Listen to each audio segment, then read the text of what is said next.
I'm working on a panel quilt today, and I wanted to show you a different way to bind a quilt, especially if you've machine quilted it.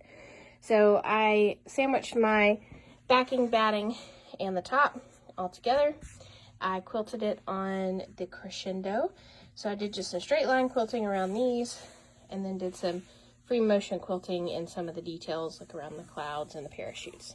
So after that's done, I trimmed off the excess, determined what I wanted my border space to be, trimmed off the excess batting and topping, and do not trim the back.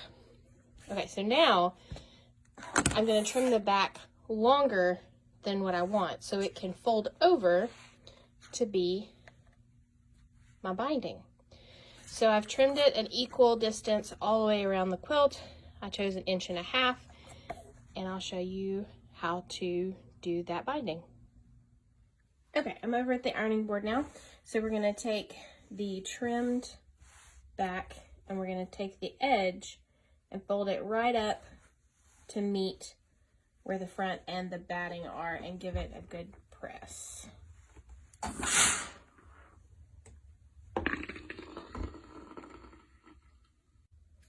And once it's all pressed down, I'm gonna use this. It's Roxanne's glue stick.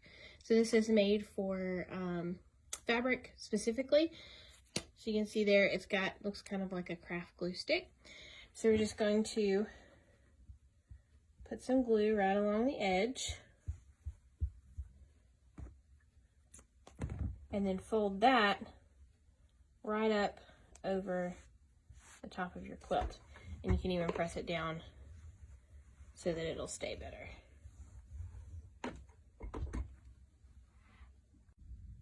Now when you get to the corner, what you're going to do is fold the corner into a triangle that lines up with that edge of your quilt.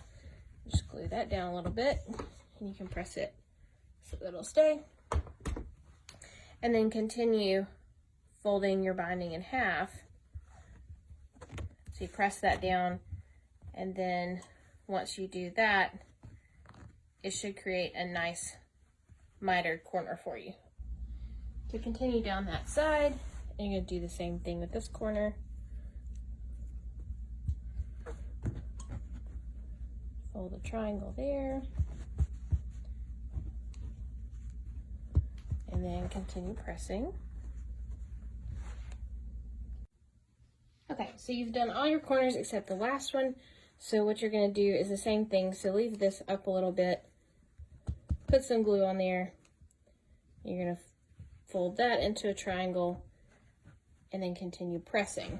So once that's all pressed, you're ready to fold that up, and it gives you that last mitered corner. So there you go. Okay, I'm back at my machine now, so I am going to sew this binding down. So I've chosen a thread that matches my binding color, so you can't really see the stitches very well. So we're just gonna start sewing and stitch down the edge of your binding just like normal.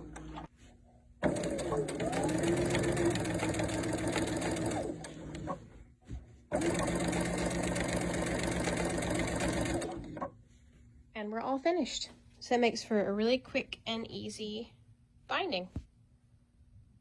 Give it a try and let us know what you think. I'll link all the products that I used on the video in the description.